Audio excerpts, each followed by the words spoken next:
We do have a quorum. Okay. So the meeting is order. Call the roll. Yes, sir. Mr. Brennan? Mr. Burgess? Present. Ms. Wheaton? Present. Ms. Herbert asked to be excused. Mr. Howard? Mr. Lawson? Present. Ms. Moon? Here. Dr. Morris? Here. Mr. Smith? I'm here. Ms. Tracio? And Mr. Overture Walker? Here. I'll call the advisory board members, Mr. Kane, Mr. Green, Mr. Jenkins. Here. Here. Thank you, Mr. Green and Mr. Jenkins. Mr. Coon, Ms. Robinson, Ms. Summers, Mr. Unthank, and Mayor Barry Walker.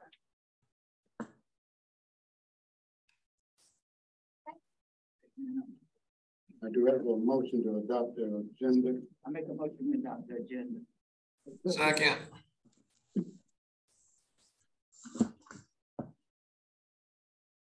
Yes, sir. Mr. Brennan? Mr. Burgess? Yes. Ms. Gleaton? Yes. Ms. Herbert? Mr. Representative Howard? Mr. Lawson? Yes. Mood? Yes. Dr. Morris? Yes. Mr. Smith? Yes. Ms. Tracio? Councilman Walker? Yes. Motion carries.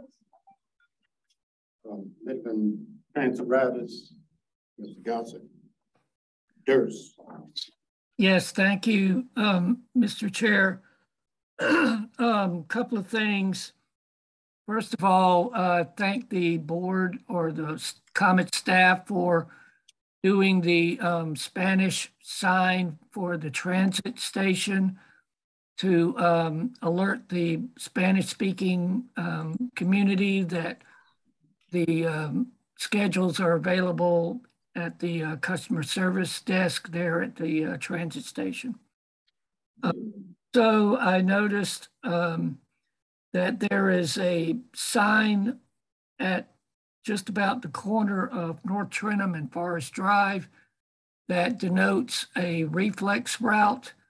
And I was very happy to see that because we've been trying for years to get service for the North Trentham area between Decker and Forest Drive.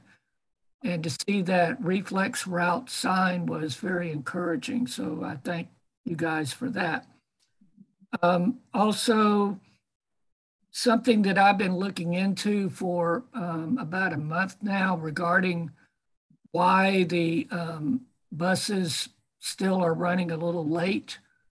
I know the goal is like 80%, and right now they're running around join the meeting around 72%. And I've been looking into that, and I'm going to present my findings to the service committee in a couple of weeks to make y'all aware of that. So that's about all I got. Thanks very much, and hope everybody has a good day. Question. My question is, which buses are you really talking about that are so late? What I'm looking at is Route 801, but there are a few others that are running late, but I'll talk about that at the service committee meeting. Yeah, because I'm really interested. Okay.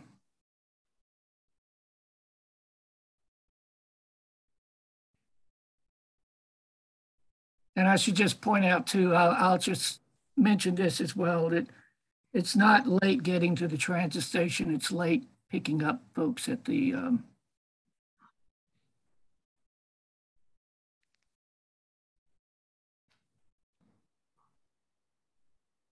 Okay, thank you. And again, sorry to be late, and I appreciate you all for getting started on time to honor everybody's time. So I guess that brings us, we're to item 4, the call to the public. Did we have anyone else sign up to speak? I see a couple of guests in the room, so I want to say hi to them. Madam Chair, we do not have anyone who has signed up to speak. Okay, address the board. Great, thank you. That'll bring us to item 5, the consent calendar. Our minutes are on pages 3 through 9, and our invoice payment selection ending August 31st, 22, draft payables are 10 through 19. Is there a motion regarding the consent agenda? We adopt this consent calendar. Moved and properly seconded. Any discussion about the consent calendar? Only thing, one concern that I have on the approval of the board minutes. Make sure that you indicate who is in attendance and who's not, who's absent. I think there are some errors there. I think that might get a little tricky with Zoom and everything like that, phone calls in. So thank you for bringing that up. Sure. Any other discussion regarding consent calendar items? Okay, I don't see anybody on Zoom. We'll vote on item 5. Sorry, Mr. Brennan, Mr. Burgess, Yes. Ms. Wheaton, Yes. Ms. Herbert, Representative Howard, Mr. Lawson, Yes. Mood, Yes. Dr. Morris, Yes. Mr. Smith, Yes. Ms. Tracio, Yes. Councilman Walker. Yes. Okay, thank you. That brings us to item 6, our discussion and action items. Those can be found on pages 20 through 51. I guess item 6A is our on-time performance update, pages 20 through 51. Anybody want to give us a briefing on that item? Yes, I'll do that. Good afternoon, Madam Chair, Board of Directors, Executive Director Huggins. As far as our on-time performance, July, we were 5.69% over June to finish the month at 74.03. And also our paratransit was also up 0.85% over June. They finished up at 91.99. We continue to work on our on-time performance project, continue to look at run times, technical issues in the field. We meet weekly. So I can tell you that we have made some minor tweaks to the schedule for this upcoming service change. So we'll continue to do that and continue to work on those things. And that was just information and feedback that we received from the public, things that we saw in the data and so forth. I would also like to report, and I always like to talk about this, is that we only have one COVID case currently. We had a rough time in the month of July, but we managed to hopefully turn the corner on that. And quickly, I just wanted to make sure I give a shout out to Mr. Odom, who was an employee of the month, 15-year employee in our maintenance department. I had mentioned Ms. Karen Williams at Paratransit for TCS last week, but I also wanted to make sure I mentioned him as well. That completes my report. Thank you so much. Any questions? I would just make a comment because this is one, we look at the operations report closely at the service committee meeting every time. And I've been thinking about on-time performance because we know that we made a huge leap when we made the big changes in the system that had been worked on so long. And now we're chipping away at how do we get up to the goal of 85%. And one thing I'm thinking is, Mr. Cooks, we might want to start looking at how late, because I think it's like, if it's over 5 minutes, I mean, it's late. Yes. And so I think we might need to start looking at which place, where on the checkpoints are we between 5 and 10 minutes late or more than that? Because I think that's makes a difference to our riders. If your bus is 10 minutes late, sure, that may not be a big thing. If it's 30 minutes late, you're in big trouble. So we might want to break that down a little bit further just to. Sure, and we have done that, and we're within probably about a 3-minute window outside that 5 minutes to being at 85%. So we're in striking distance. Right. It's just a matter of us continuing to work through it. So there's not a huge gap. We're not 15 to 20 minutes late. I mean, we're just outside the window and we're narrowing that window as we speak, day to day, as we continue to work on it. I thank you for that, because I think that's good information for me and for the rest of you. Absolutely. I have a question. Okay, you said when they having the problems being late, is it mostly in the morning getting people to work, or it's later in the afternoon? Well, what we see is typically in the afternoon. That afternoon rush hour has been challenging. So anytime from 2 p.m. till about 6:30, we'll run higher in the morning at full out until about 2. And then you have that afternoon rush of people coming home from work, picking up kids from school.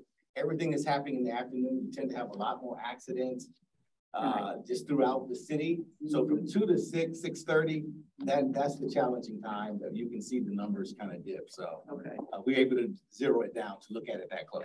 Okay. I kind of figured that on some of it because I've seen some of it, but okay. Yes, ma'am. Thank you so much. You're welcome. Thank you. With no further questions or comments on this item, that'll bring us to item 6B, our Lucius and River update. Mr. Huggins, do you want to? Mr. Harris will present. Okay.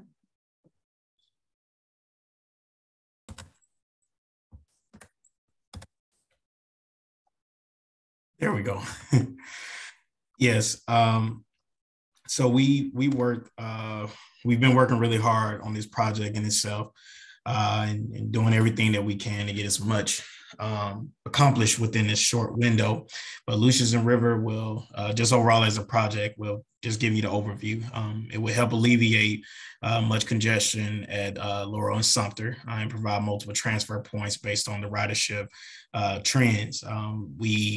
We do plan to have 16 bus bays at the construction site, and also a training area. And this is just a refresher for some of those who have not been or not able to hear this in the past, but we do plan to have a training area. And then from conversation with Mr. Huggins, I know he's really excited about being able to have that facility and being able to onboard as many drivers as possible. As you know, many people across the nation have faced many challenges with making sure we maintain, but more so provide quality training for operators that are looking to come in. But we are expecting for the construction to be completed by the end of September, as long as there are no issues. And if all goes as planned, we expect to implement the service by the first quarter of next year. And that planning period between now and the next quarter would just be consist of advertisement, making sure people are well notified of any changes that will be made, and also just finishing off any planning efforts that are necessary in that process. But at this time, that is the update of where we are, and I'm open to answer any questions that anyone may have. Thank you. Madam Chair, I have a question. I noticed in our book we have a progress report dated June the 30th. Can we start getting update in the month of our meeting? Right. So did you get that, Mr. Harris? The progress, you want to include the progress report in the monthly meetings? I mean, so it's current. This is June 30th. Oh, absolutely. We can make sure that we do that. And I have one other question. You mentioned the transit center. What is the relationship the transit center have with Lucius Road? My apologies. So I'm just referring to Lucius Road. And I mentioned the transit center as we're trying to move some of those routes from the transit center, meaning Commerce Central. When you say move routes. So the ultimate goal with Lucius and River is to reallocate some of those routes to other areas. And some routes will be going towards Lucius and River. And some routes will remain at Laurel and Sumter as well. But we're just spreading out the routes. That way we kind of alleviate some of the congestion down there right now that we are seeing to be, it's been communicated to us that is much of an issue. So what we want to do is take a look at, we've already done some preliminary work as well, but what we want to do is try to make the most sense of the routes that will be changing, and try to minimize the service impact and you know how easy it is for customers to adjust to any changes that are made after the implementation. Okay, my question is, okay, 501 and 12 comes straight down Taylor Street. Those routes, are they going to be affected in your plans? The routes would still have these, most of the routes would still go down these same areas. I'm looking at 501. That will still be at Bonneville Road.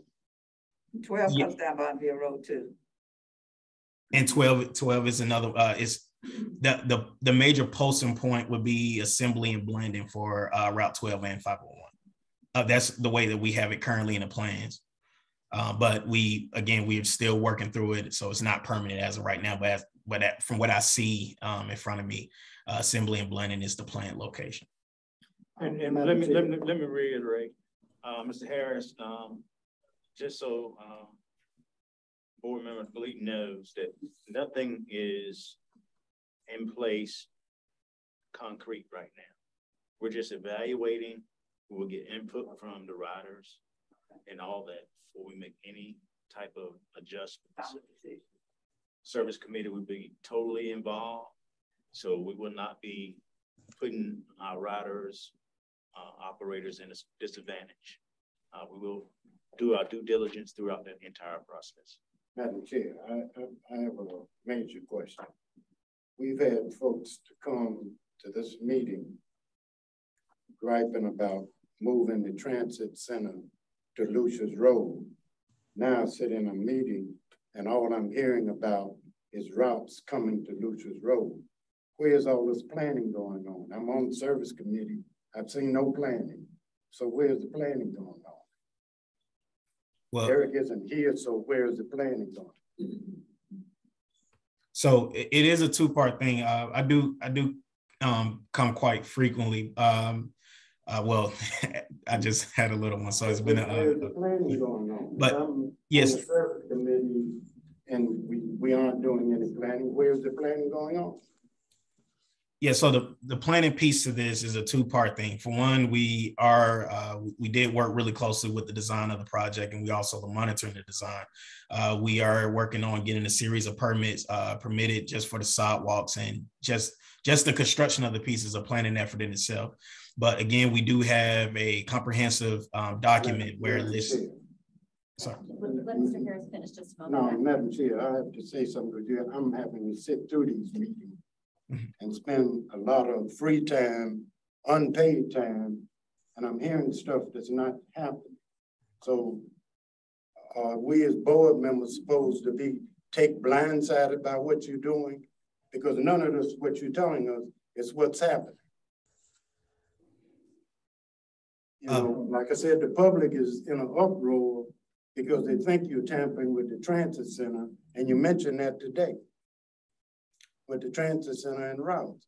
So if it's planning going on, the board at least ought to know what the planning is. There will, Mr. Fergus, I thank you for your comments. There will be adjustments at the transit center. That was the entire purpose of the project in itself, just to figure out another locations. And we chose Lucius and River for that location. And again, we do have plans in place. It's just a matter of finalizing them and making sure it is what the community, what's best for the community, but making sure that they are able to provide feedback once we do finalize what we have. But at Lucius and River, you can see where it's been graded. We just got some, we're in the process of getting dirt and being able to get the engineering dirt, that way we can speed up the rest of the project. But we also have a series of permits that we've been working through. So it's been a lot of work and a great effort from the entire team, not just, myself, but just, everyone from Derek Huggins and the construction team and everyone else that on staff that have been a part of this process. So, Mr. Harris, yes. How about doing this for me? In the next service committee, would you please work with Ms. Mood to give her as much information as possible where we are now and the whole protocol process, so we can get as much information out there to the service committee. Madam Chair. Yes, so I've got several hands. So I've got Ms. Mood, Mr. Lawson, and then Dr. Morris. Well, I was just going to say that it always helps me to go back to the core reason for the development of this site, and that was as a super stop, as in the same way that we have super stops in other areas service areas that has routes coming so that people don't have to go downtown if they're not going downtown. And so it gives people a way to change and connect with routes. And that this was seen as a location, just as we have ones in the southeast and the other areas of the area. So that's the connection for me with the transit center. And the net effect would be you'd have fewer buses having to go and transfer at the transit center because those transfers would be taking place in ways that are more convenient for the riders. That's my concept of what we're working from. Now, my only other comment was, and Eric, I'm saying this at the service committee meeting too. Yeah. Part of the design for this site, you know, I hate this scraped earth thing, and I know about getting this land stable and having it be able to support the kind of weight of the equipment that will be on it. But I think it's essential for us, for the completion of this site, for us to have a landscape plan that includes trees that grow to mature heights that they provide shade. Because what we're doing, if we don't do that, we're creating a heat island that's not good for the equipment, for the drivers, for the riders, anybody. And so I haven't seen that as a part of the design, and I think it's essential that that be a part of the design. And I do agree 100% with Ms. Mood. Mr. Harris will brief you on our thoughts on the landscape plan. Thank you. Mr. Lawson? Hey, good afternoon, everybody. Hey, Eric, one quick question.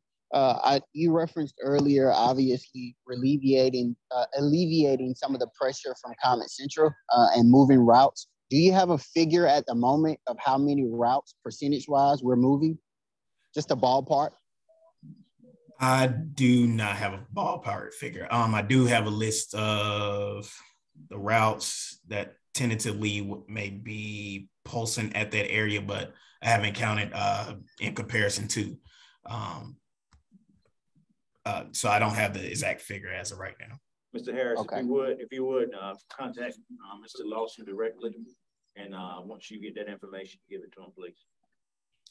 Absolutely. And hey, thank you, Eric. Could that be circulated by email, maybe to the board in its entirety? Is that okay? Okay, thank you. And then Dr. Morris, did you? Madam Chair, I heard Mr. Huggins said that Eric should be at the next service committee meeting. Yes. It is my understanding that he should be at all service committee meetings. We are talking about services, and we can cut out a lot of this if you take it to the service committee. So I would make that suggestion. Yes, sir. Thank you. This is Madam Chair, yes. I have one other thing to say, because most of us are active in our communities, and we have to take information from the board back to the community.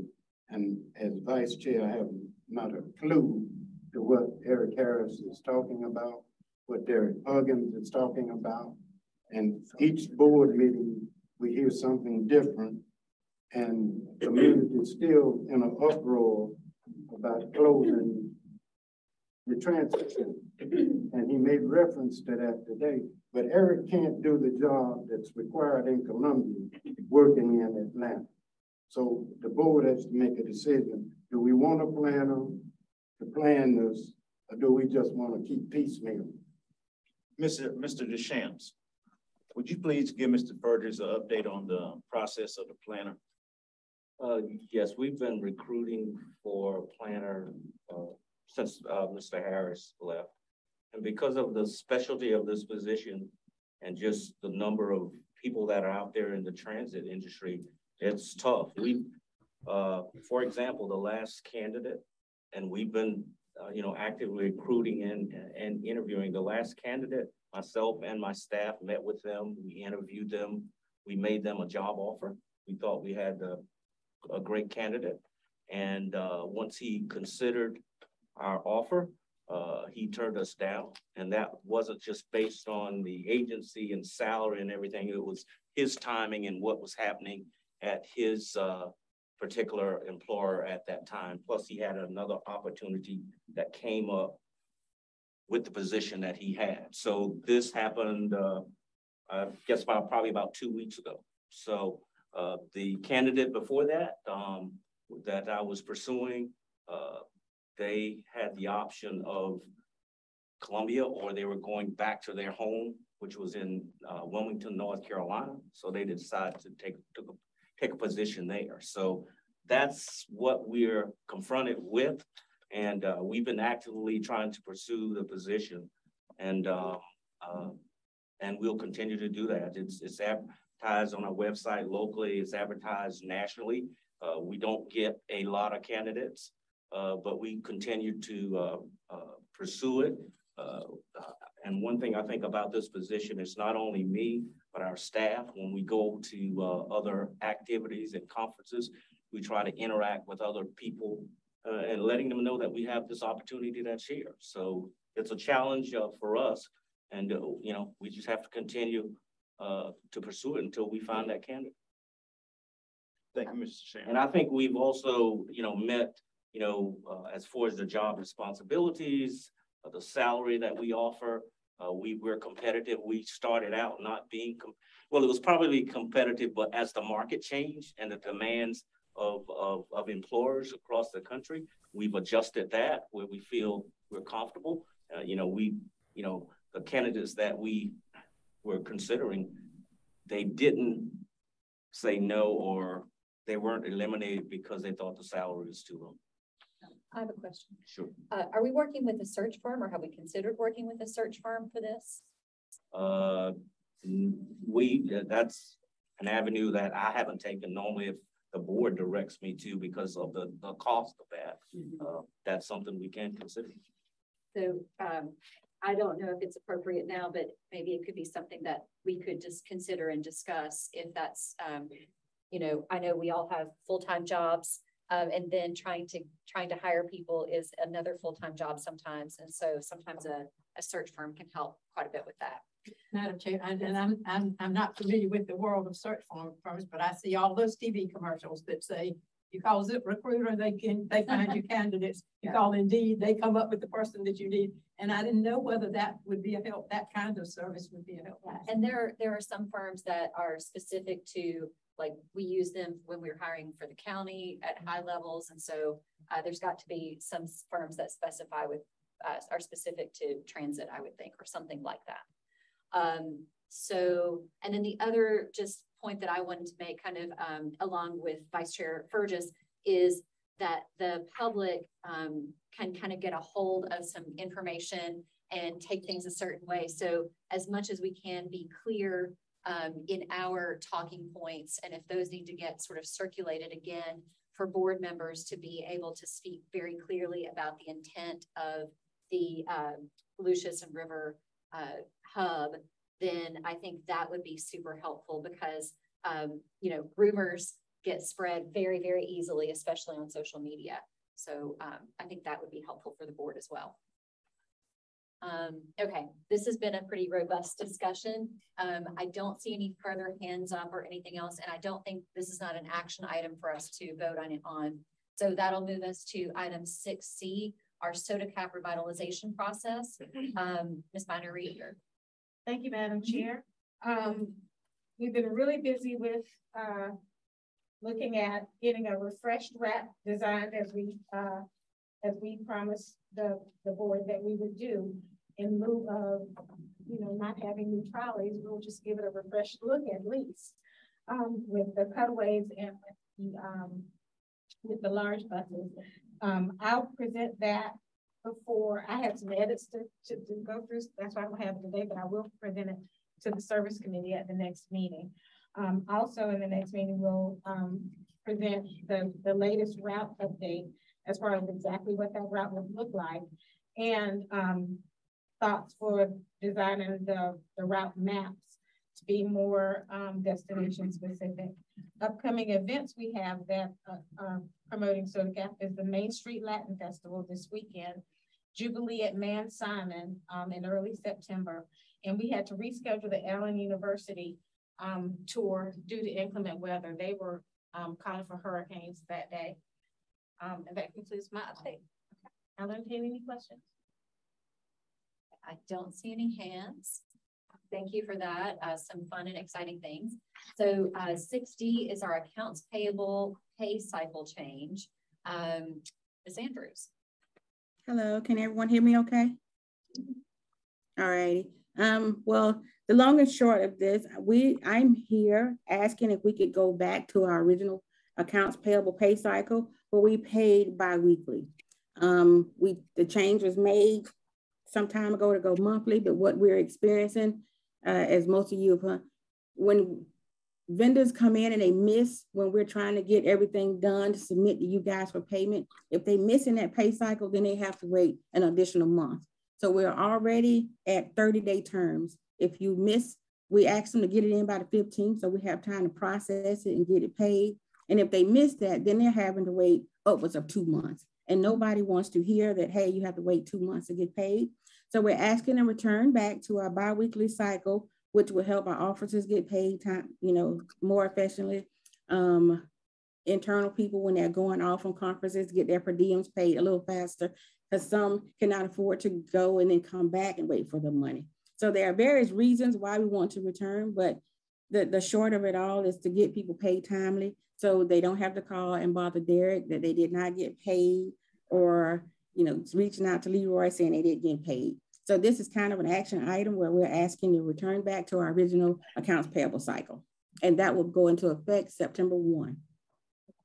So I'm hearing that you need a motion. Yes, I'm seeing Mr. Lawson's hand. So let's take that first. Yes. Hey, quick question. I was just curious, why did we switch initially? John wanted it changed. Oh, okay. And do we have a recommendation from the finance committee? Yes, that's a good question. Mr. Who's cheering? Well, Dr. Morris. That the work is on Ms. Andrews, as opposed to paying once a month.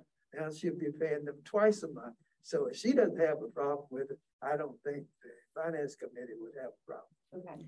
And Mr. Ratio, before, just to add one other thing, whereas normally here in your board packet where we're asking your consent, and since we will be going to twice a month or bi-weekly, the thought is that recommendation would have to go away, and what we will do is still send, every time we make, do a payment cycle, we'll email it to the entire board so everybody's still aware of what we're paying in that period.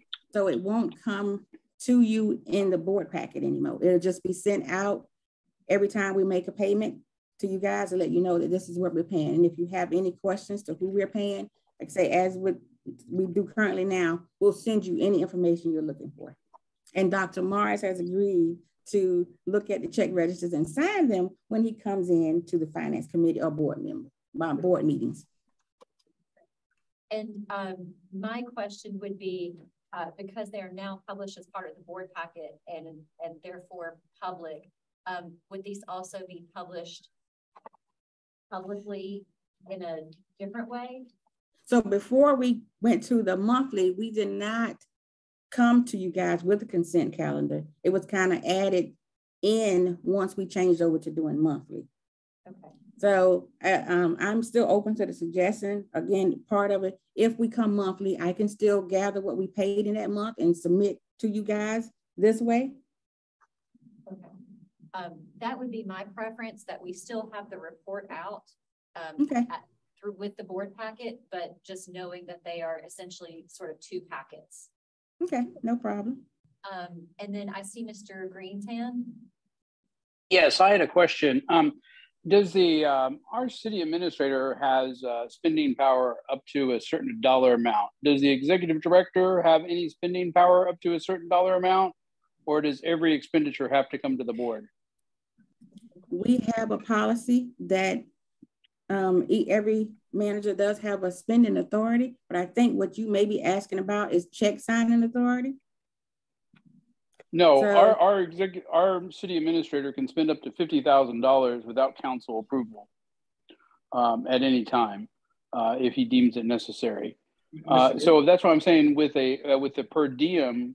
You said that some people couldn't even get a per diem unless the board approved it, which I'm assuming would be like $500 probably. No, that's not what I intended to say. What the thing was, some of our employees will go off on a conference and will submit a per diem where they are, you know, given a certain amount. And it's not that the board have to approve. It's more or less, if we're paying once a month and say, I'm going on my not vacation, I'm sorry. I'm going on my conference, say July 29th, but we don't pay till 8/1.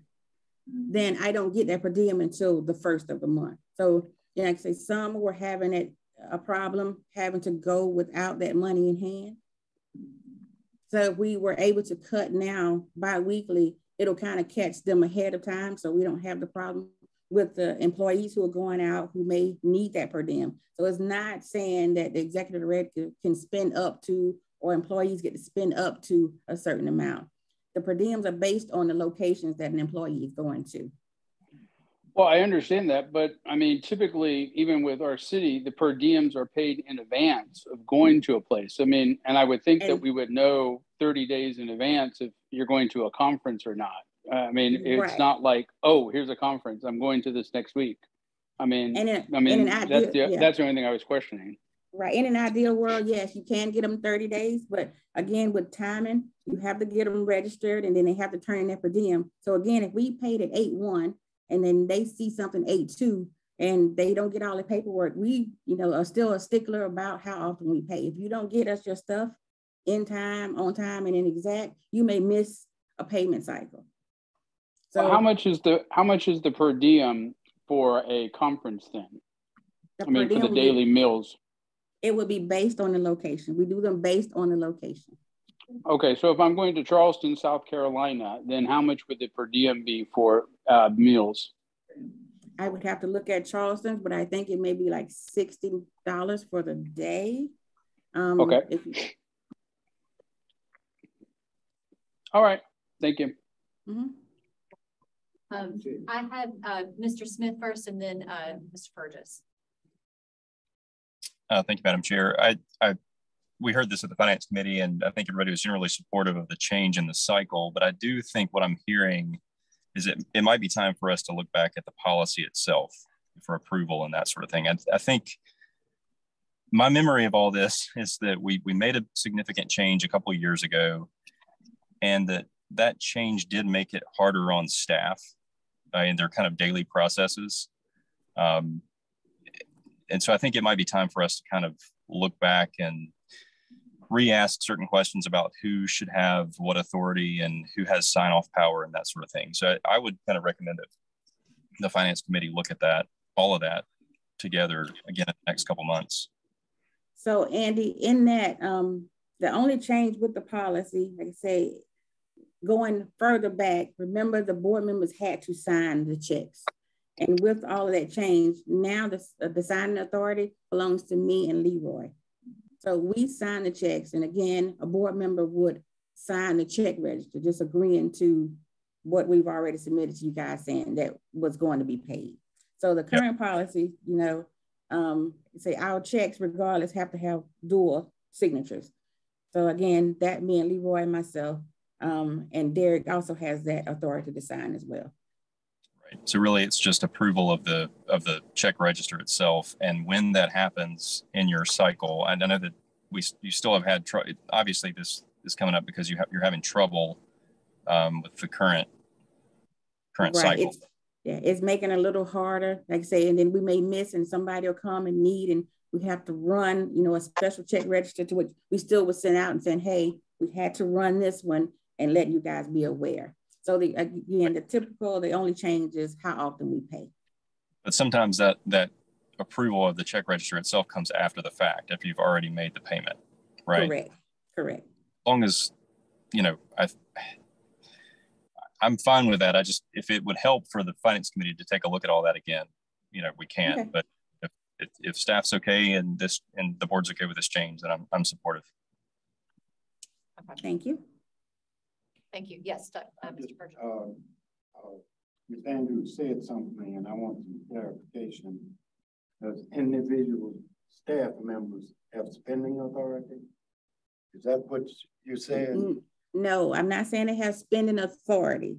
What I am saying is if, let's say I go off to a conference And no, I'm not speaking of per diem and all that. That's no employees. All the spending tied into the executive director. So you guys approved a spending authority matrix sometime back under John. I don't know the limits for each, but it has nothing.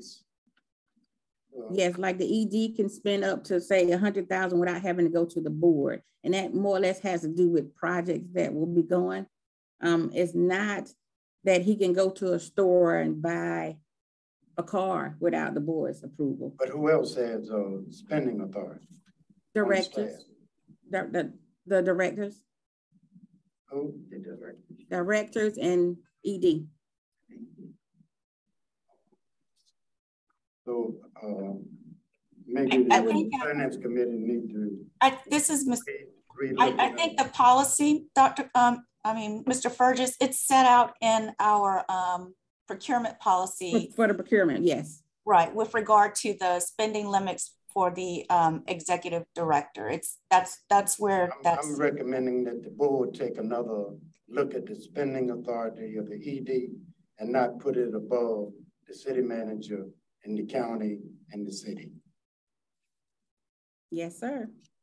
Madam Chair, I hear what Mr. Burgess is saying, but I think the board had voted to give the ED $125,000, I think about it, spending power. Now, if we want to, Mr. Burgess, you saying we need to look at that again, I have no problem with it. Re-examine it, that's correct. Yeah. That was my recommendation. Madam Chair. Yes. Just so for my edification. Anytime that my staff or make a decision to spend dollars, we are very transparent with people. So that's our practice. We do not do things in closed closets. We are very transparent. And whenever there's something that comes up that we need to spend dollars on that's not foreseen, we are very transparent with the board members. Thank you. Thank you. Yes, Ms. Moon. And so it sounds like that really what Andy was proposing in terms of this finance committee, just taking a review, making a review of those policies and making any recommendations to the board for changes that they think is appropriate. That sounds like a good thing. We certainly could do that at our next financial committee meeting. Okay, thank you. So my beg now is to allow us to return to, separate from the spending authority, is allow us to return to our original policy of paying bi-weekly. Okay. So I'd make a motion for that change. Thank you. Okay. So it's been moved and properly seconded to allow for the update to the payment cycle change, or to change the pay cycle. Are there any further discussion? This has been pretty well hashed out. Okay, great. Hearing none, we'll take the vote. Thank you, Madam Chair. Mr. Brennan, Mr. Fergus, yes. Ms. Gleaton, yes. Ms. Herbert, Representative Howard, yes. Mr. Lawson, Yes. yes. Dr. Morris, yes. Mr. Smith, Yes. Ms. Gracia, Yes. Councilman Walker. Yes. My motion passed. Okay, thank you. The next item is 6E, our cashless comment. Also, Ms. Andrews, and there's backup information on pages 52 through 60 of our packet this month. Hello again, and thank you guys for the passing of 6D.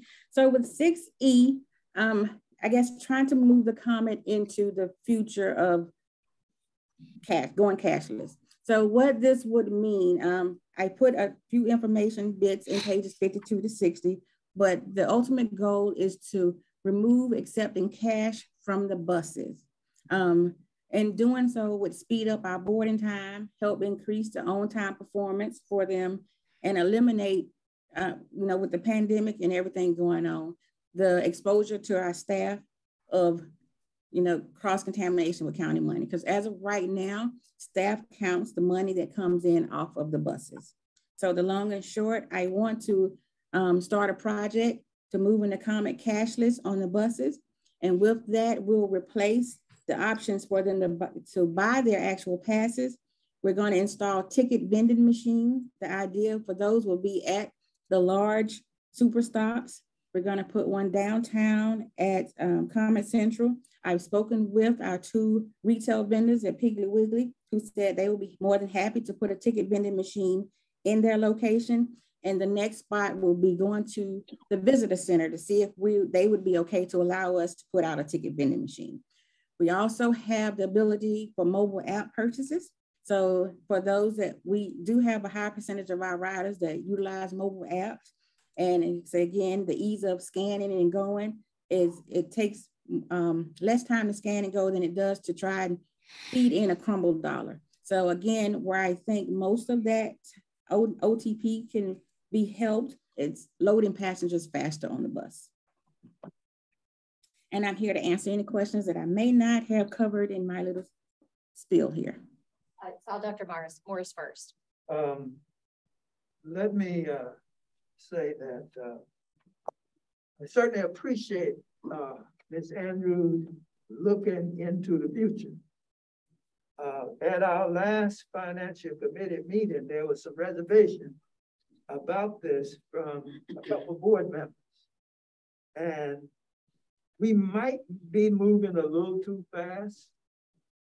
We have some riders that, you know, struggling to get cash. And for us to say, we're not going to take any more cash. I mean, the thought is good. Contactless may be a better word to use than cashless. And I would suggest that we go back and look at the research and see whether or not there are bus companies that are using both the contactless, and you still can buy you can pay the fares on the bus. So that would be my preference. But let's hear from other board members. Dr. Morris, if I can respond just quickly, it's not to remove accepting cash, period. Like I say, the ticket vending machines will still take cash, and they can still go into Commerce Central and pay with cash. The only thing that I'm asking to remove is accepting cash in the fare boxes on the bus. And I guess if they're struggling to get cash, that kind of, to me, is not the same as replacing the option to accept the cash on the bus. So I'm using cashless, but just cashless on the buses. They can still spend their cash in a ticket vending machine or going to Commerce Central or going to Piggly Wiggly or going to these other outlets that we have that will still accept the cash. But Ms. Andrews, right now, they don't have to go to these centers to get tickets. Right. All they have to do is have the cash when they get on the bus. Isn't that correct? Correct. And I assume with, you know, the timeline that I put out in front of you guys, we make the announcement now.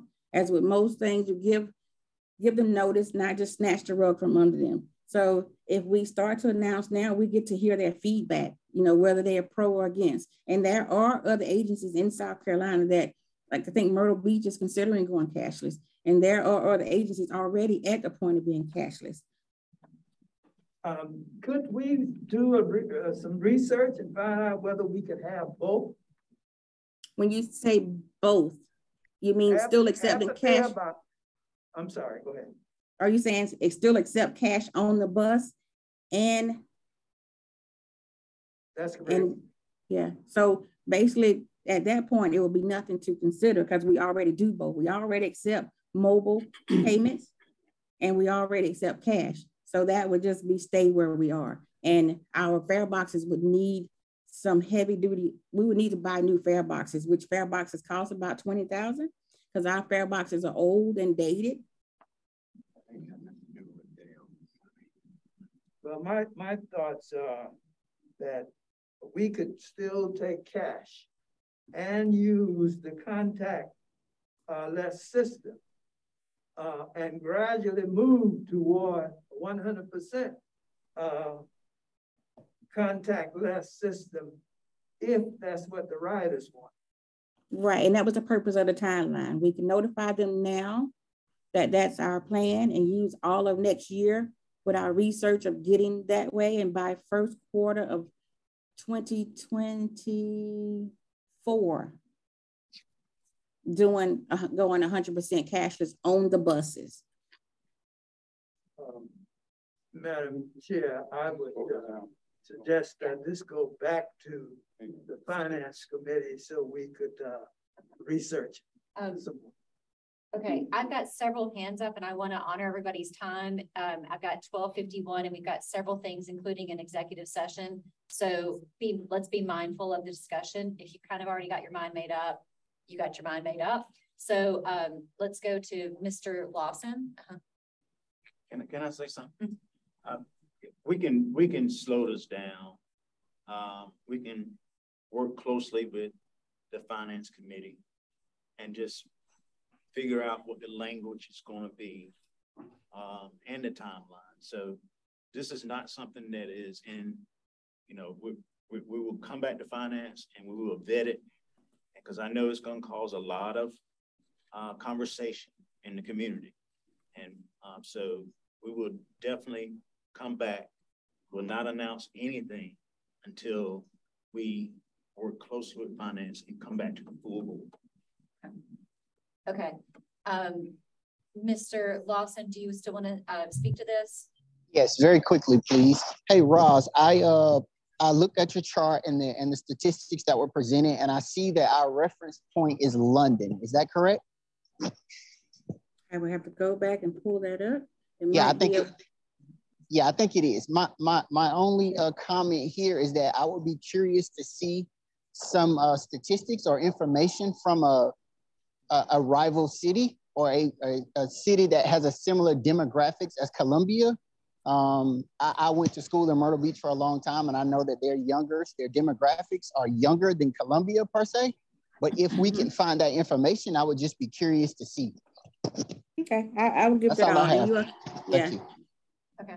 And where you're saying, yes, the information I gave was for Transit of London, which still, I say I left the name there, but it's for the research that I did. It wasn't just per se to London. There were several agencies, and my apologies for putting the London one in there, but there were several agencies that had a positive side. I think Atlanta itself, you know, if you've been to Atlanta, you see they have the machines outside where you buy your passes before you get on, which includes smart cards. So I will do the research and report back to the Finance Committee. Okay, thank you. Mr. Walker, good to see you. Thank y'all. Can you hear me? Yeah. Okay, Ms. Andrews. Yes, sir.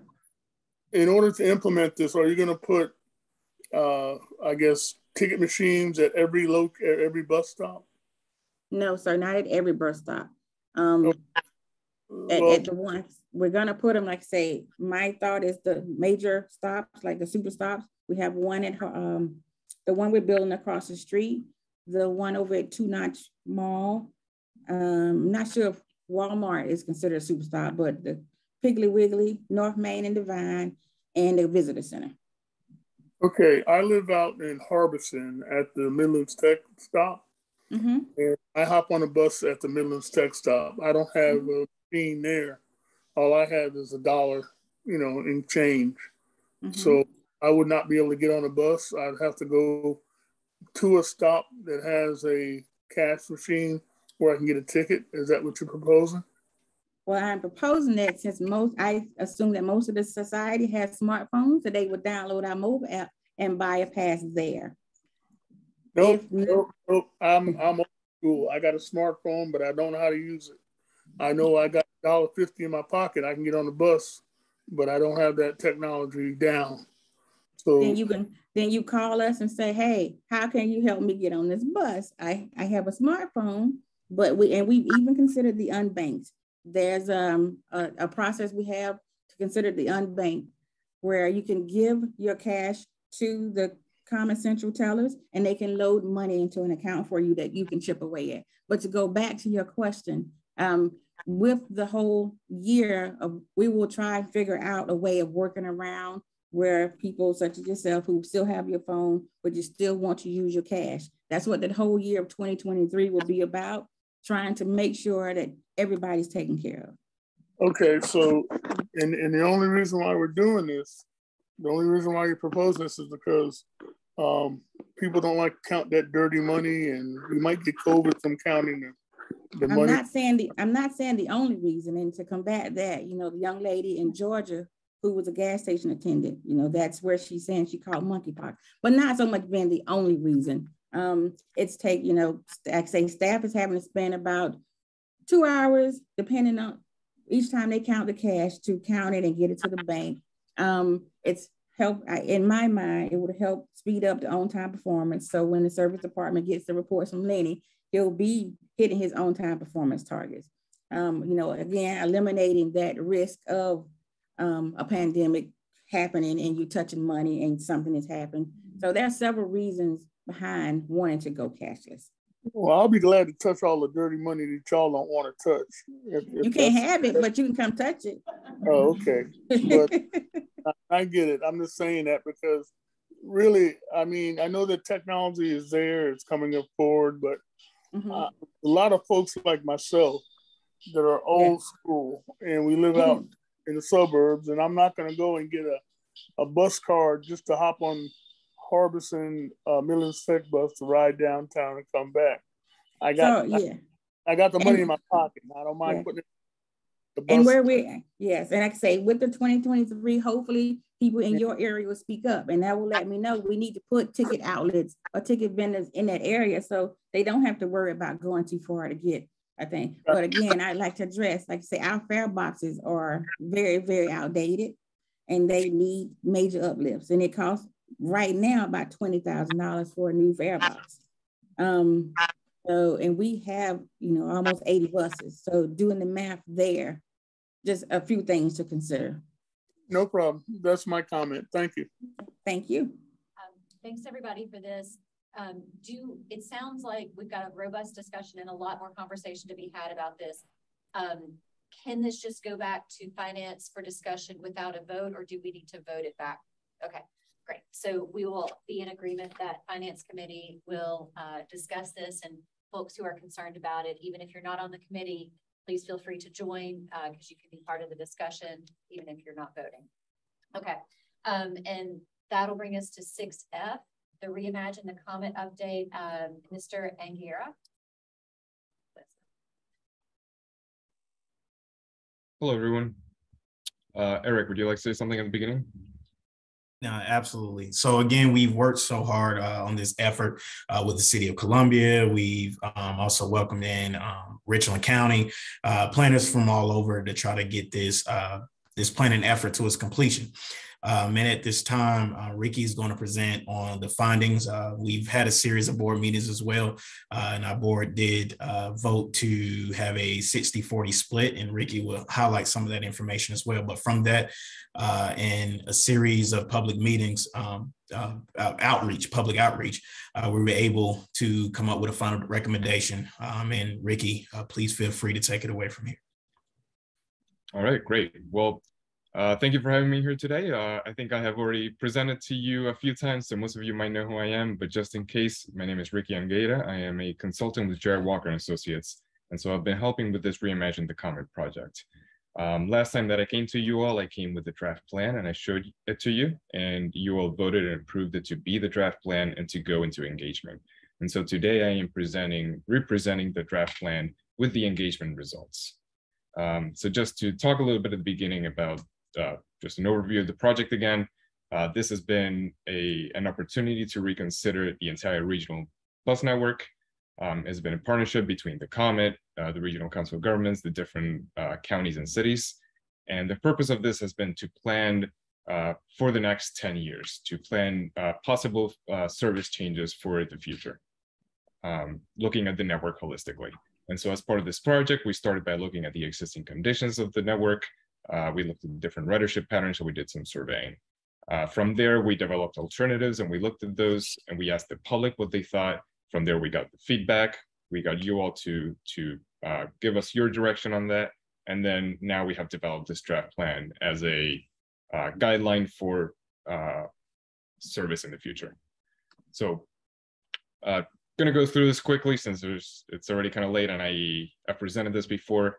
But when we design a transit network, there's two main options in the way that we can design a network. There's a ridership goal, ridership oriented network in which we can concentrate service along the densest corridors so that there is frequent service close to many people. And because there is frequent service on these corridors, people find the service useful, so a lot of people will use the service. This is why we call this ridership. This aligns with having a lot of people ride transit, so it's a lower subsidy per passenger. It supports dense and walkable development on all of the sustainability goals.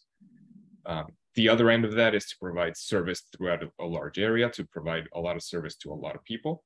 But in doing so, we spread the service thin, which means that most people will have service, but it might come only every 60 minutes.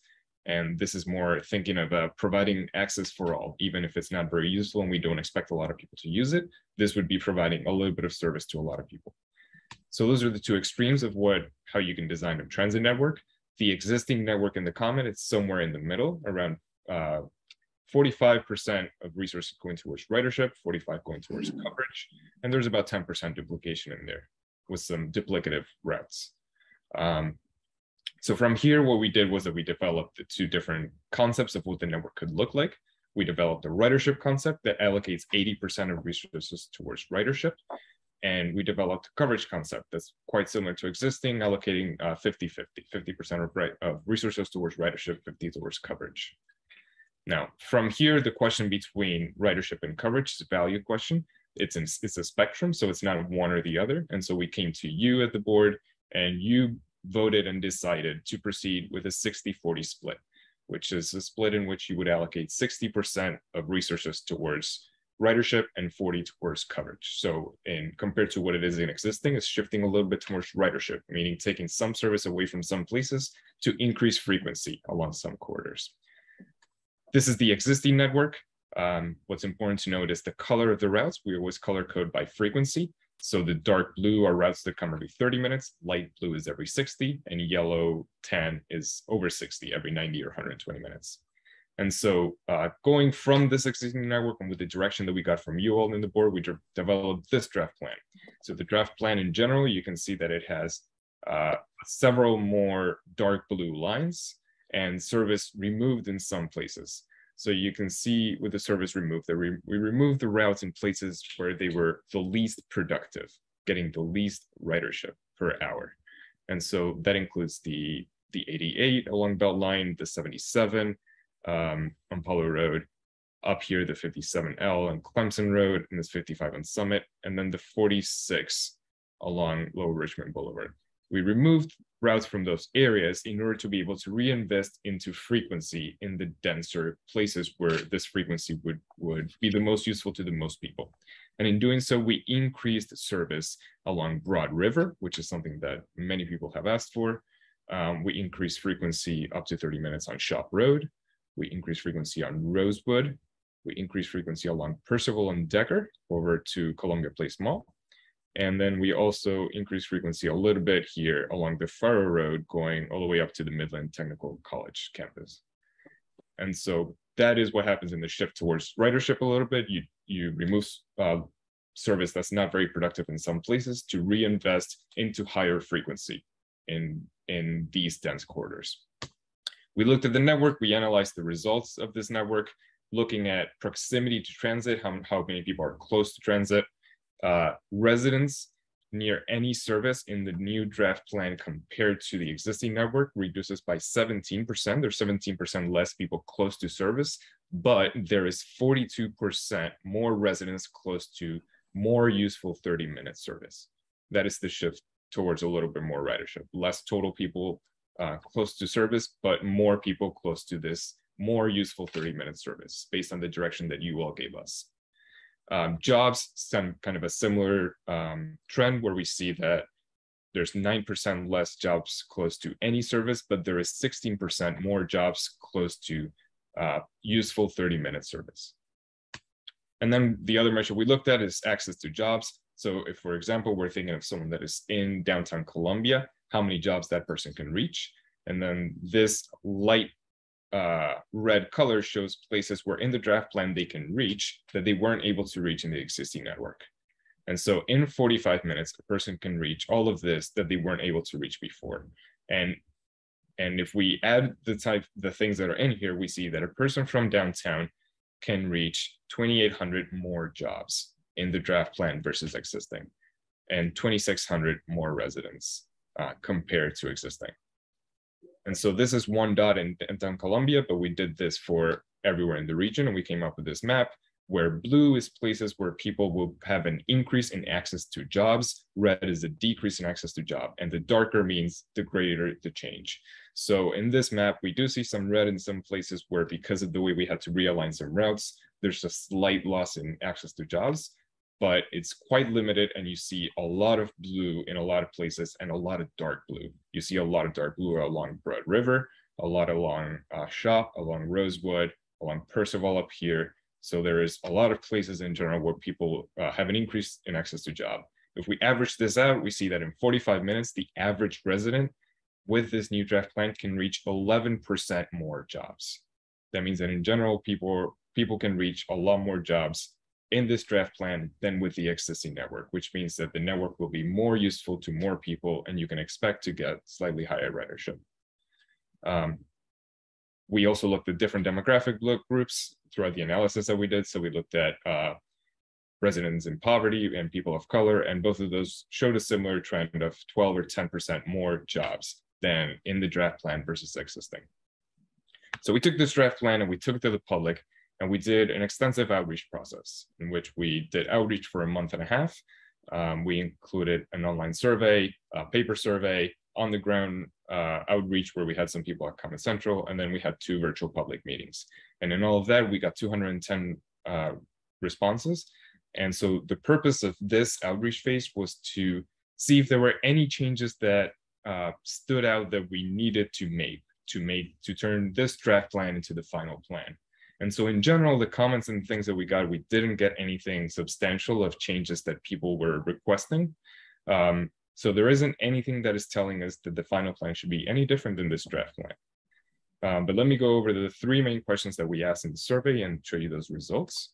So the first one is that we asked people that compared to the existing network, the draft plan will be better for me. And we asked them if they agree, disagree, or if they neither agree nor disagree. And if we add up the strongly agree and the agree, we see in here that 66% of people that took the survey agree that this plan would be better for them.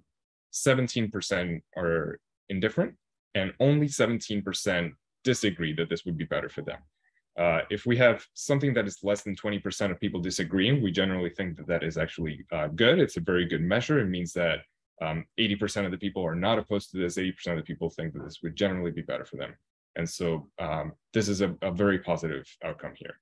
The second question that we asked is to try to get people to think about others a little more instead of just themselves. So we asked them the same question if they think the draft plan compared to existing will be better for their friends, neighbors, coworkers, or other people they know. And from there, we got similar results where 60% of people agree that it would be better and only 17% disagree. And the last question was if they think the draft plan compared to existing will be better for the region as a whole. And in there, we got a slightly better response where 67% of people agree that it would be better for the region as a whole. And we only got 15% of people that disagree. So these are very good survey results that indicate that the draft plan should be what moves in to become the final plan. Those are the findings from the outreach. Thank you very much, and be happy to take any questions. Thank you for that presentation. I don't know if are there any hands up online? It looks like Mike Green. Okay, Mr. Green. Yes, thank you. Thank you, Madam Chairman. I did not see any, and I did not see the things in Lexington County. It was a little bit harder to see that. Can we have do you have a separate slide or some more information, a memo on the Lexington County stops and what will be happening over there on the other side of the river? Yeah, so I can talk a little bit about Lexington County.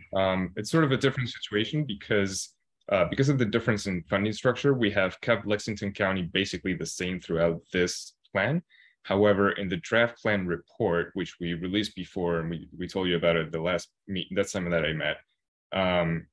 We showed at the end of the report a chapter showing different options of what Lexington County could do if they do want to invest more in transit. And so if they want to invest, we showed three different levels of investment and what they could potentially do to expand transit.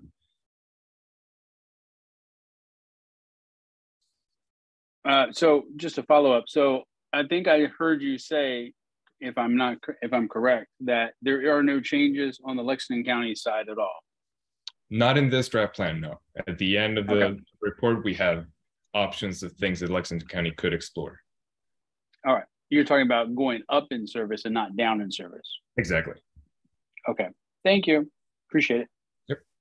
And if I may add, yesterday we had a meeting with the technical committee over at the COG, and they did mention a comprehensive plan that was developed that we're going to take a look at as well, and also present this information to them to see if there's any room for adjustments to be made as well.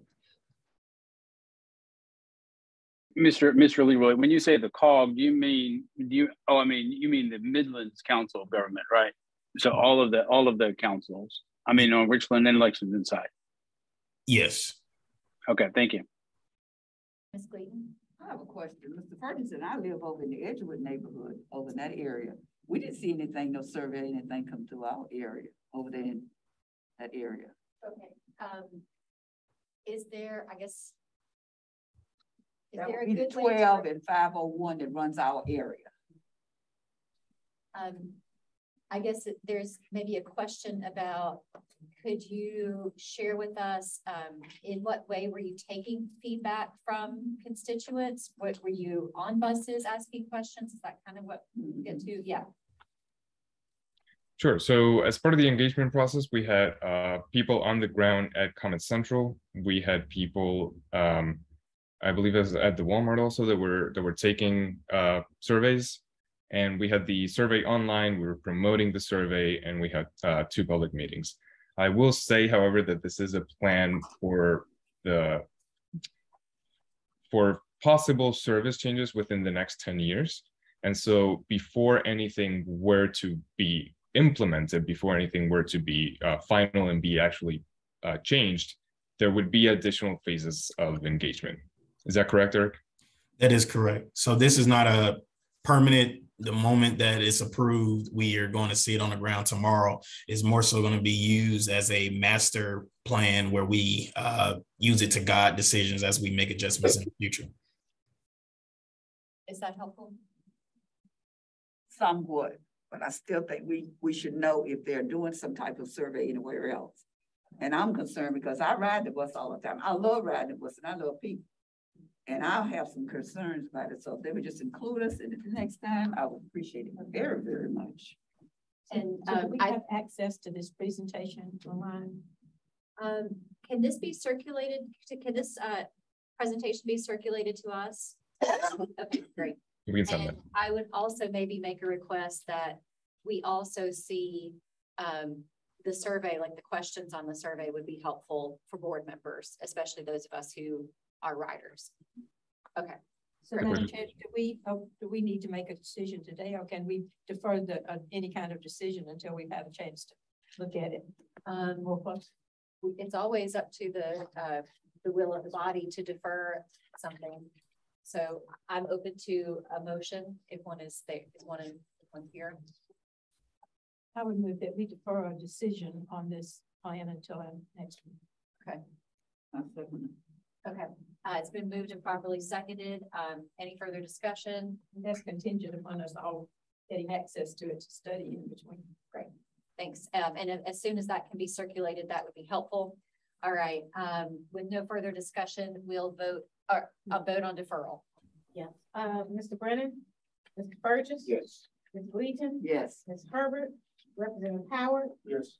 Mr. Lawson. Yes. Booth. Yes. Dr. Morris. Yes. Mr. Smith. Yes. Tracio. Yes. Councilman Walker. And Mr. Councilman Walker did tell me that he needed to drop off. That's fine. Okay, yes.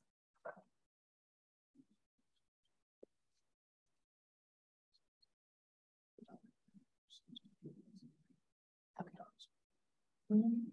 Yes, so where is it on our? It's on CA. Okay. I guess I can. How long is it? Okay.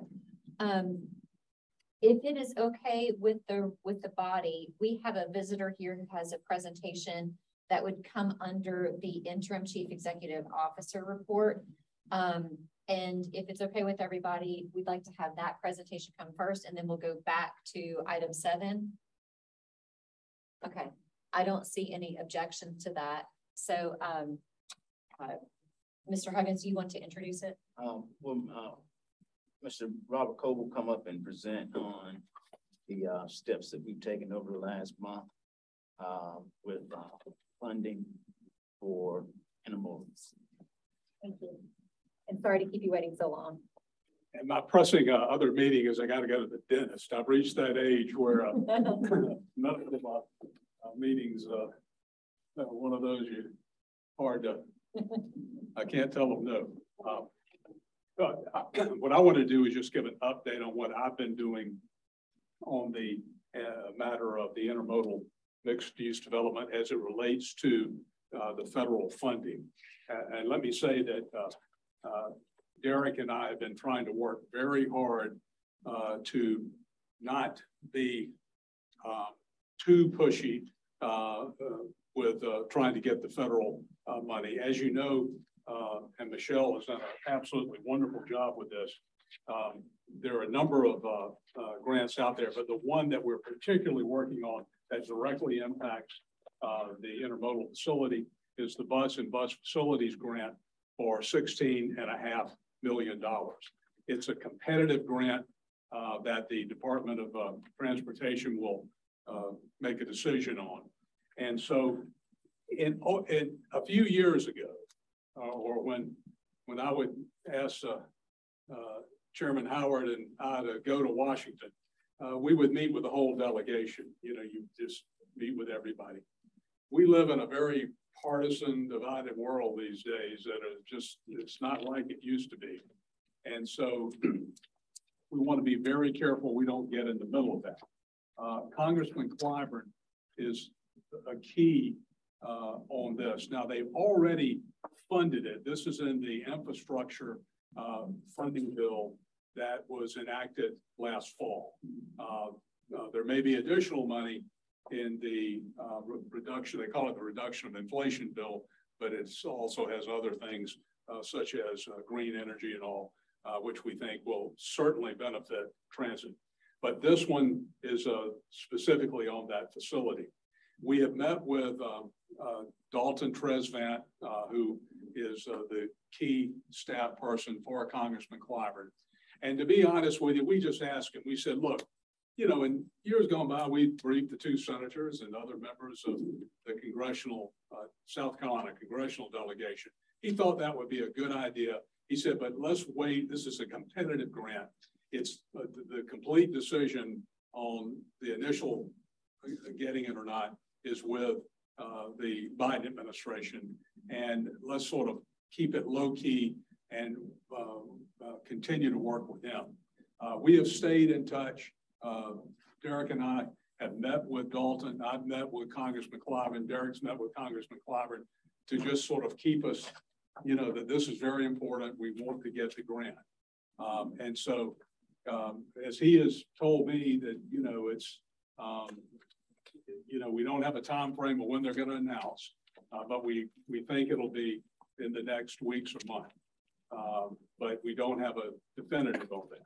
Now, there are other grants we're looking at that do other things. So I think there are 6 total grants that and Michelle has done an outstanding job with that. But we're working hard. We're trying to work smart. I know the issue of, well, let's keep moving is uppermost on your minds, but we've got to do it in a way. And while people know we're having a grant, you know, we haven't discussed location, you know, so that would be an executive session. But this is where, I want you to know we're working hard on that. Thank you. Do you have a minute for questions or? Yes. Okay. Does anybody have any questions or? Yes. Mayor, I heard you say we already had the funds. Say again. I thought I heard you as you were talking. You said we already have the funds. Is that the case? No. No. Okay. And you also said that what I meant, maybe I'd like to clear that if you wanted to talk about a site, that would be executive session. For the grant, the grant is for the facility, not the site is not in that. Okay. So the overall funding is available in the federal budget, but the funds have not been allocated to the projects that are. The funds have been appropriated in the Infrastructure Act, so the money is there, but these grants are competitive. So, you know, and it's competitive with the Biden administration, Department of Transportation. So, you know, you don't want to overdo the politics. I think we have a very good grant. Clyburn's office thinks we have a very good grant and a very good need. And, but obviously if we got it, a lot of work to be done. And you also said that it might take weeks or months. And I'm speculating sort of on what Dalton told us. It's they haven't announced a schedule, but I'm thinking elections being what they are, I wouldn't be a bit surprised if you had a lot of announcements prior to the midterm election. So I'm thinking it'll be in the fall. And really we are in the fall, or will be next week. Thank you. So we can be on the road, right? So we can apply too, because we want our money. That's right. Now, I would say this, and I want to be correct and not say something. If you look in the news, there's a big discussion of, well, this elected official is for the project in his or her district, but they didn't vote for the thing, you know? So that's where you want to be very careful not to get into politics of it all. You want to sort of be low key and all. So people who may not even have voted for the bill may be in favor of a particular project.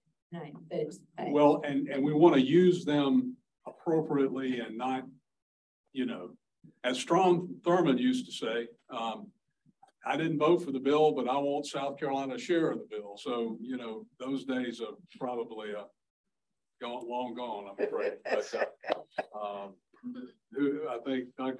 I think Mr. Fergus said somebody said they were old school, and I think that might be a true statement. I can claim it. Yeah, we've been old school. But I want to commend the staff, Derek, because these grants are technical, and the staff has done an outstanding job with a grant that is a good grant.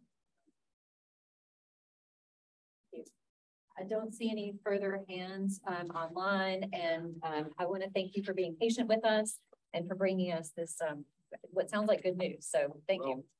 I'm afraid I'll have to go to the dentist, so this will be the highlight of my day. So thank you all very much. We'll go back to item 7, our motion period. I don't know that we have any motions. No. Okay. Okay, I'm sorry.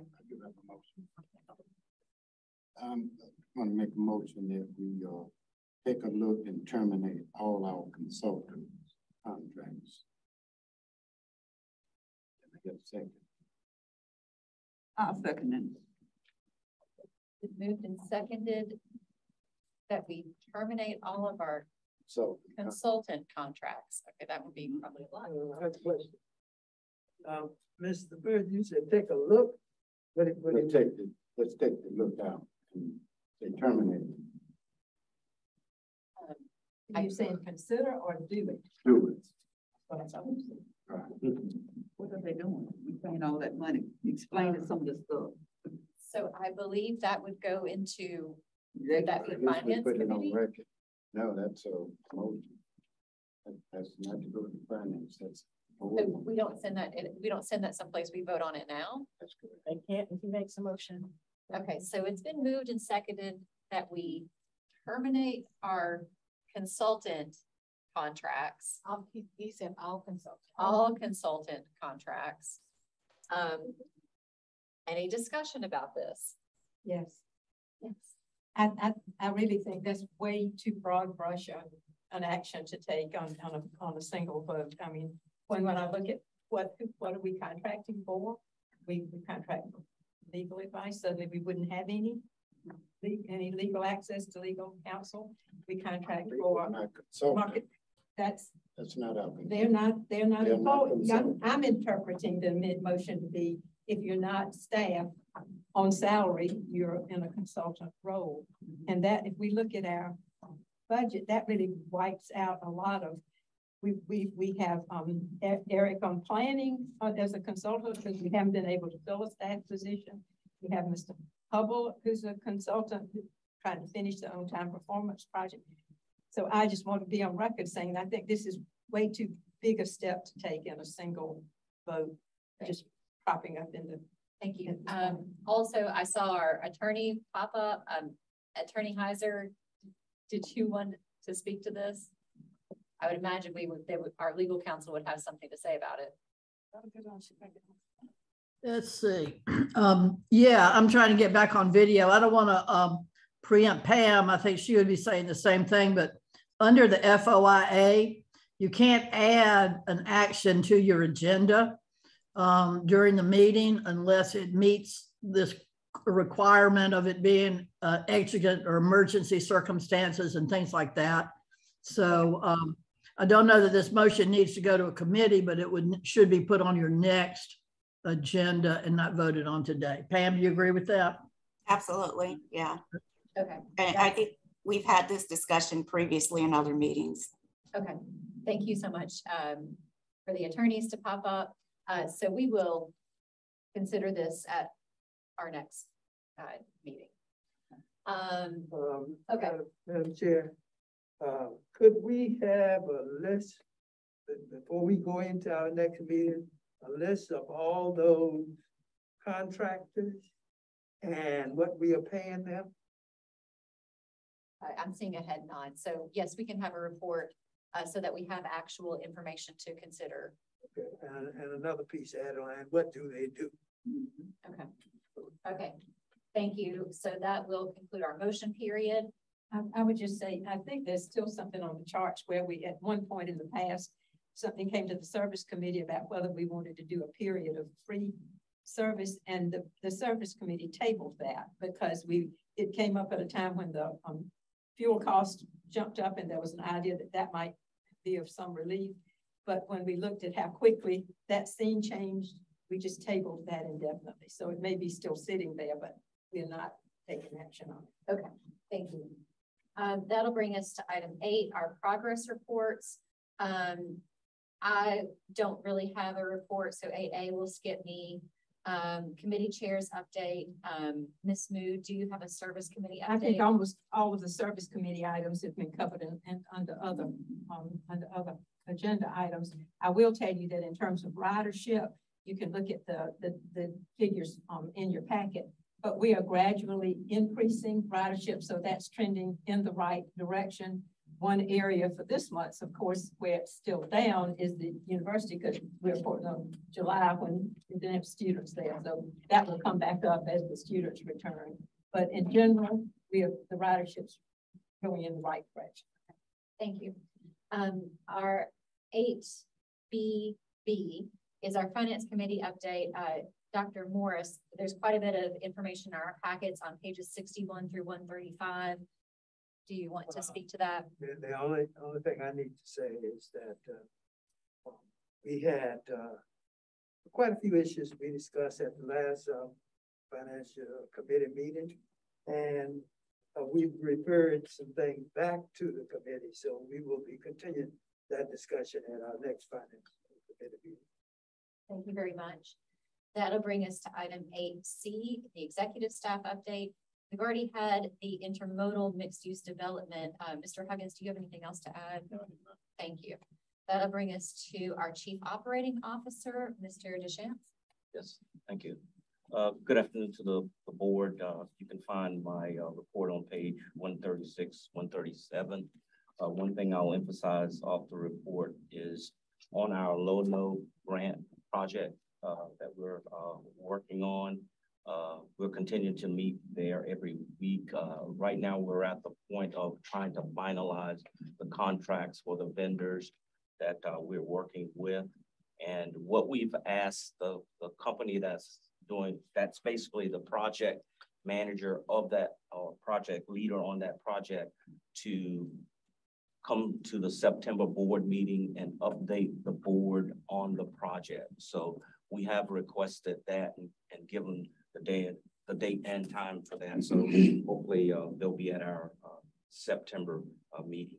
Just a couple other things I always like to kind of give you an update on, just different activities from our staff members. Since the last board meeting, we had Dr. Arlene Prince. She did attend a substance abuse management and program compliance course where she was certified there. And that's through the Federal Transit Administration. So congratulations to Arlene. We also had Juliet Sowell. She attended a conference for board administrators. So we appreciate her for attending that. Also, just a couple other things with our employees. We did have an employee in our customer experience department, Ms. Shante Thomas. She completed her first year with us. And always, because of what we're challenged with, it's always good to bring staff on that continue with the organization. I also want to say congratulations to Mr. Cooksey. He's been with us for a year now. So we appreciate what he's added to the team. And sometimes we say, well, what a difference a year makes. So congratulations there. And also to his team, I want to commend them for the job they do of keeping us fully staffed when it comes to operators. To give you a comparison, I talked with the executive director at Carter down in Charleston, and they're having an issue with running service now. They've had to reduce service on certain days, and there's certain routes that they could not service. And the main reason is they don't have the number of operators that they need. So when I look at Mr. Cooksey and his HR person, Ms. Courtney, I want to just really commend them for the job that they do, that they constantly look to hire and train, and for having someone that close that can provide service. But we met all of our challenges. I want to congratulate them on that, and definitely just appreciate their continued focus on hiring these days, because I know it's tough. It's tough. So those are just some things that I like to bring forward from our staff. We just continue to try every day to meet the challenge. We wish we could get it right every day, but I think we always are trying to get it right every day. So we just want to stay focused, provide our riders just, safe, clean, reliable service. And that's the end of my report. Awesome. Mr. Deschamps. Yes, sir. You mentioned Ms. Shante. What is her title? Shante Thomas. She's customer experience representative. Okay. Thank you so much for that. That'll bring us to our Chief Financial Officer, Ms. Andrews. Hello again. Quick request that I move in front of Leroy going forward, because he does so much and has so much to glorify us. My little department looks. So my department looked like it's so, but my department's report is on page 138. Not all the glitz and glam, but we do work hard. We make sure all vendors are paid on time, that everybody's happy. So with that, I just wanted to, not on that, but to something Mr. Fergus said earlier when he was asking about the Lucius Road project update.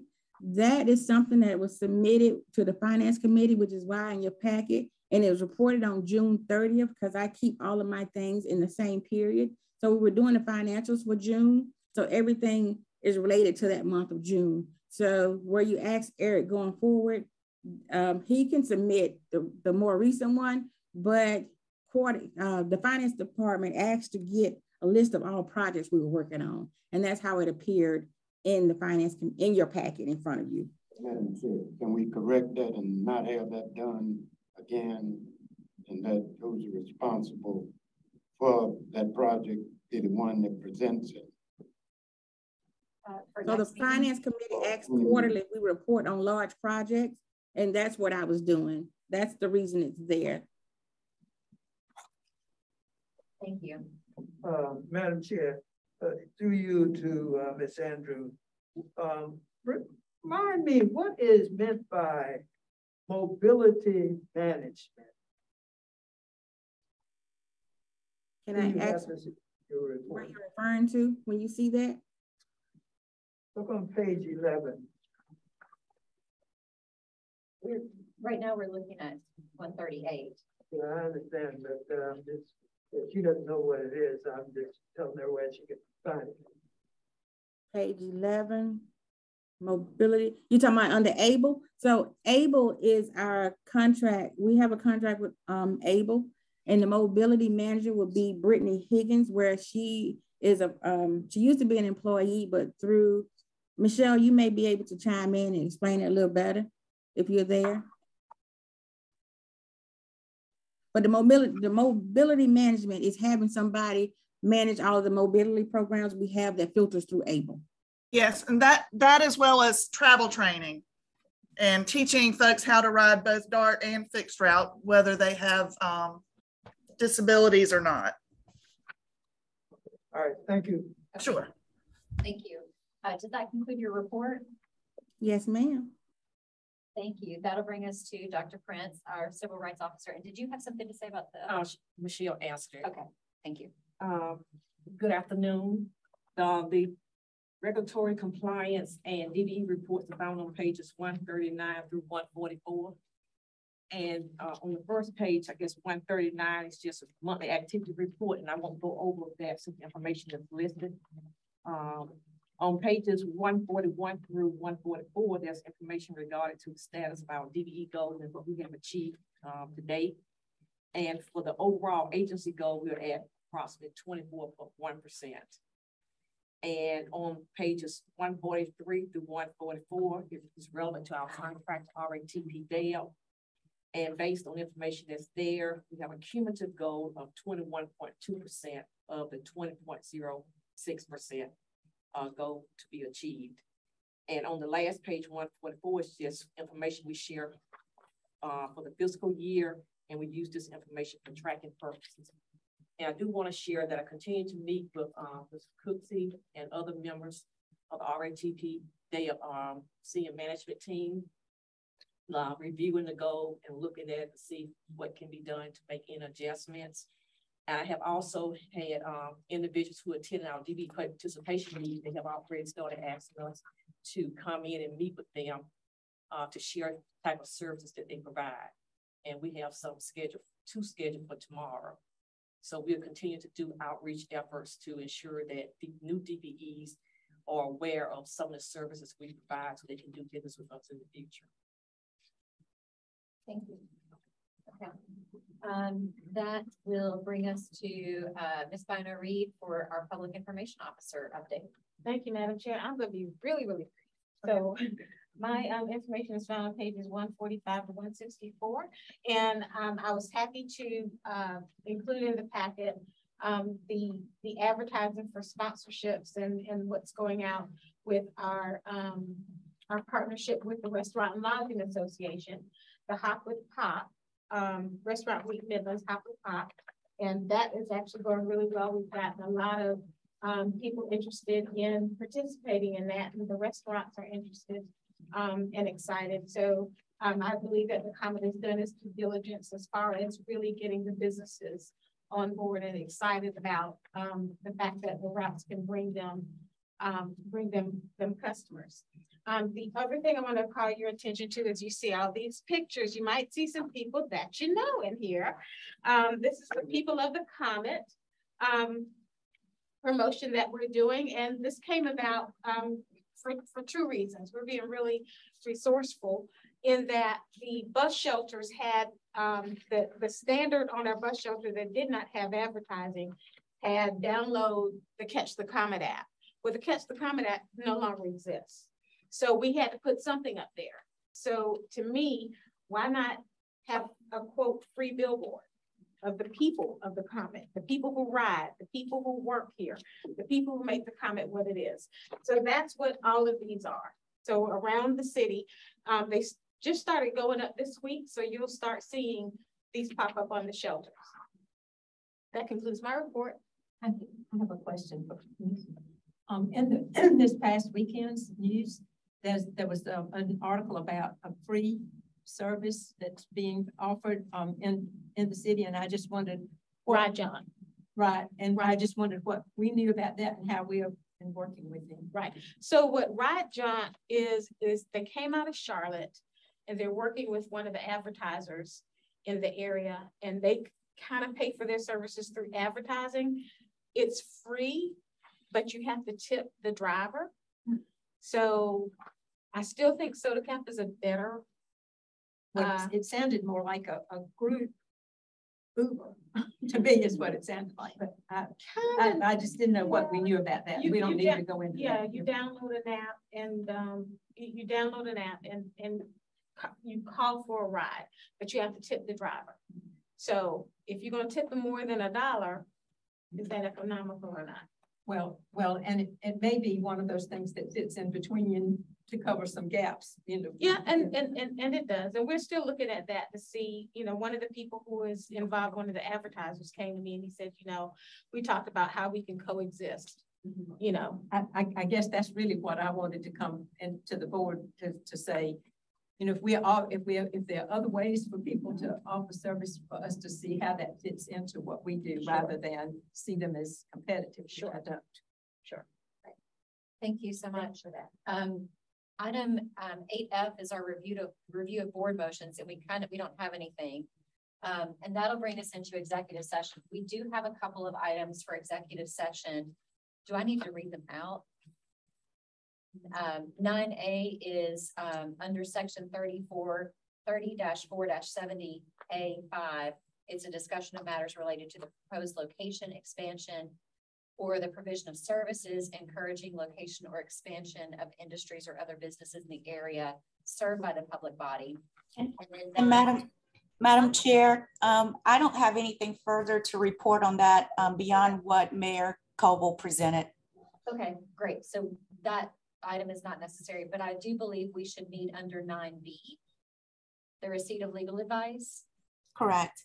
Okay, so the one that is pertinent is 9B under section 30-4-70A2, the receipt of legal advice where the legal advice relates to a pending, threatened, or potential claim or other matters covered by the attorney-client privilege, settlement of legal claims, or the position of the public agency in other adversary situations involving the assertion against the agency of a claim. Ms. Baker will brief us on that. Is there a motion to go into executive session? Thank you. Second. It's been moved and seconded to go into executive session. We call yes. Like for directors to remain. Can the directors remain in executive session with us? Okay, and then we'll call for the vote for executive session. Yes.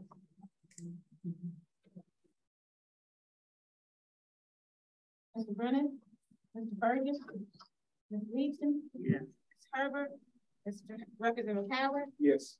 Mr. Lawson, Yes. Ms. Yes. Dr. Barnes, Yes. Mr. Smith, Yes. Ms. Tracio, Yes. Councilman Walker.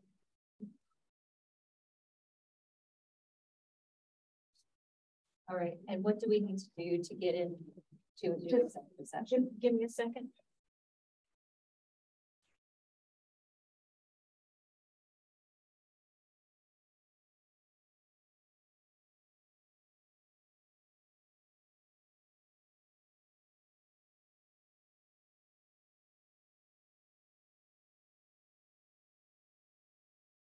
Motion that we come out of executive session.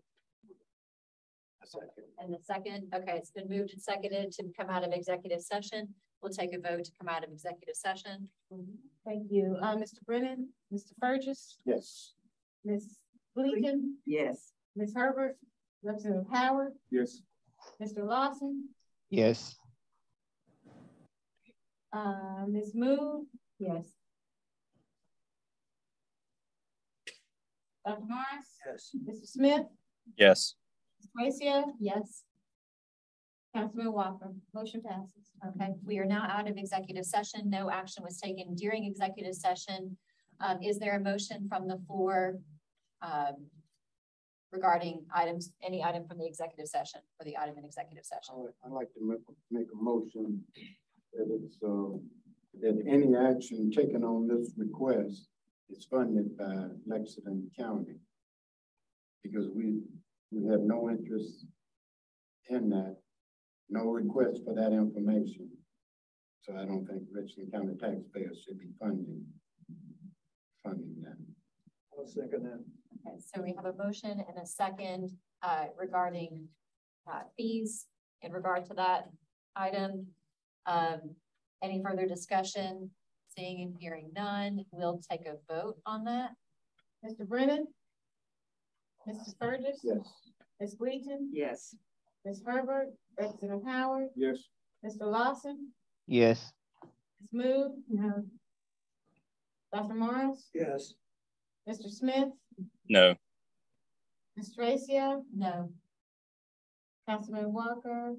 Motion does pass with a majority. Okay. All right, so that motion passes. I don't know how we enact that necessarily, but I guess We just don't pay for it. We don't fund it, and it don't happen.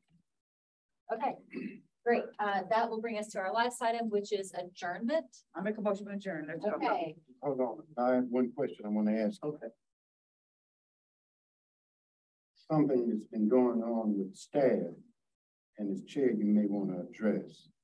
I notice when staff get into predicaments, rather than come to the board, they go to legal. Their structure for guidance is to the board, and we recommend the legal. It's almost like they're transferring their legal staff into their management staff, and that's never been approved by the board. That almost cost the ED his job. So I wouldn't want him to get caught into that again. Thank you for that And input. my understanding is that, of course, that staff always works through the executive director. He's the link between the That's staff correct. and the board. So we don't direct the staff, Correct. and neither does legal. Right. So we need to make sure that we know our appropriate actions. Everyone knows Stay in their our appropriate lanes. role. Stay in our Okay. lane. So do we have a motion to adjourn? So moved. Okay. Moved and properly seconded. We can all in favor, aye? Aye. Aye. Let's go. Thank you for your time today.